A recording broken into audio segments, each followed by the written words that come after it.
Hey everybody, welcome back to Jessica's Reading Room. My name is Kim and today we are here to talk about Santa Claus is for Real by Mr. Charles Edward Hall. Mr. Hall has been playing Santa Claus in the Radio City Music Hall Christmas Spectacular for the last 30 years, and he decided to write a book about his experiences both there and getting there from a small boy in Kentucky who met Santa Claus in person during a winter snowstorm. I myself have never personally met Santa. Mr. Hall is good friends with him, so naturally, that's pretty fantastic. I had to read this book. So I did. I found it on sale at Audible for very little. I decided to get it. It was sitting in my Audible library for quite a while, but about 4 years ago while I was making Christmas cookies, I was looking for something to read. I saw this in my library and I decided to listen to it. Mr. Hall actually narrates the book, which makes it not only is it cool that you hear the author, but he's got this fantastic voice. It's literally like you're sitting on your grandfather's knee and he's telling you a story. That's kind of how that audiobook felt for me. I read it, listened to it, fell completely in love with Mr. Hall and his story. This has become a Christmas tradition for me to read it every single year. Unfortunately, I have not actually written Mr. Hall a letter yet this year. I'm going to. Thankfully, we've got a little while before Christmas, so I have time. But starting 4 years ago, I ended up writing him a letter every single year. The first year was basically just to tell him thank you for this amazing book, what an effect it had on me, how it actually made Christmas even better.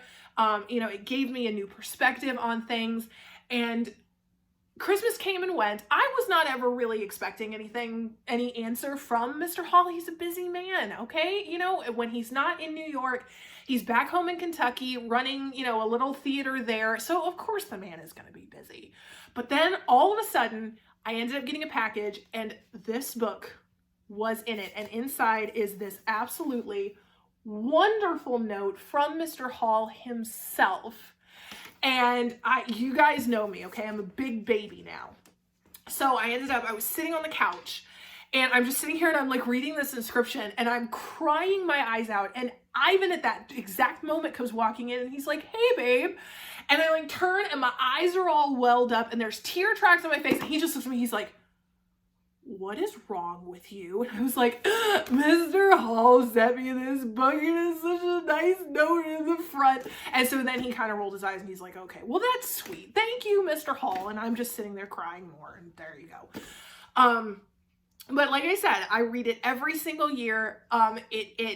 Everything warm and joyous and nostalgic about Christmas can be found in this book. And I tell people this, in any review I've ever written, and any time I talk about it, I say, if you ever find yourself, somehow having trouble getting into the Christmas spirit, read this book, because this book will help do it for you. And oh my gosh. And I just love it. And again, reading it every year, it makes me cry every year because Mr. Hall is so sincere. And talking about his time as Santa, meeting people who to this day believe in Santa. The little boy not to this day. The little boy who had leukemia coming to see Santa, striking up a friendship and talking to Santa before, unfortunately, he passed away. The soldier who had just come back from war with PTSD and other, injury-related disabilities. And and I was kind of surprised by how much this book did affect me, because growing up in a very, strict Christian situation, everyone outside our household was always very, "No Santa. Christmas is about Jesus and that's it. Santa cannot come in and replace Jesus." Whereas in my family, my parents were far more balanced about it. And it was always, of course Christmas is about Jesus. But just because it's about Jesus, it doesn't mean that Santa can't contribute to the season as well. Because to this day, my mom still puts "From Santa" on all of our Christmas presents. I do it. All of our Christmas presents say "From Santa."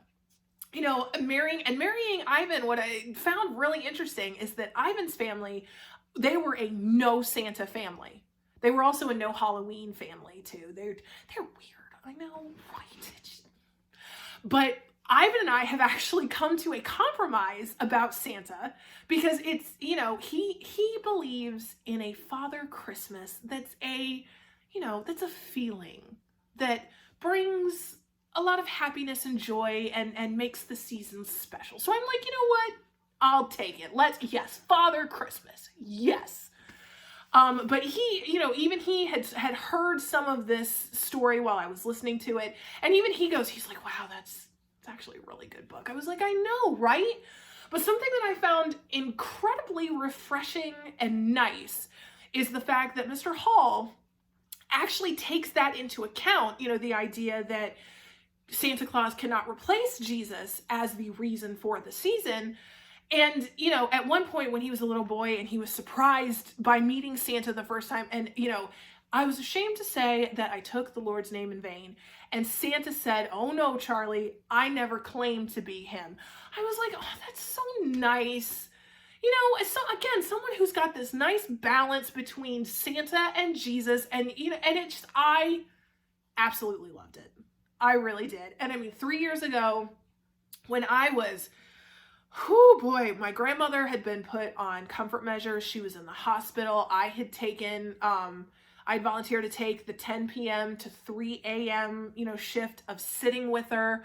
And this is at a hospital that was, you know, an hour away. I would go over there, stay until 3, drive home, get to bed, go to sleep at around 4:30. Then I'd have to get up at 7 because I was dog sitting for one of the doctors that Ivan worked with to go and take care of that dog. Then I came home, you know, and that was a good 45 minutes away. Came home, slept again, got up in time to get Ivan off to work. You know, had a few hours, but then I had to be at the hospital again. I was exhausted. I was emotionally wrung out. I mean, it was really, really bad. And this was at the beginning of December too. And I ended up, while I was sitting in the hospital with my grandmother, I ended up writing Mr. Hall a letter and just kind of talking out, you know, what was going on, my feelings. And Mr. Hall, I mean, I know it sounds so ridiculous in this age of social media where, you know, we think we know people even though we don't actually know them. But Mr. Hall, I think I actually do consider Mr. Hall to be a friend because he writes back to me, you know, and this book, it has come to mean so much to me. I hold it close to my heart every Christmas. If you have not read it, I would totally suggest you do read it. It's just beautiful and I love it so much. And Mr. Hall, thank you so much for this wonderful book. Hopefully someday I'll actually get to go to Radio City Music Hall to see the Christmas Spectacular before Mr. Hall retires. But again, if you haven't read this book, if you need to get into the Christmas spirit, if you just want to experience the amazing Christmas spirit, read this book. It's worth it. It's amazing. I cannot say enough good about it. There you go. Mr. Hall, thank you so, so much.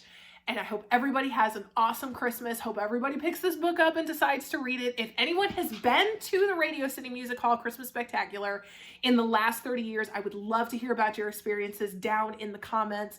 Let me know what you think. Anyone else who has read this book, I would love to hear your opinions, what you thought about this book. And I hope everybody has an amazing Christmas. Thank you so much. Bye.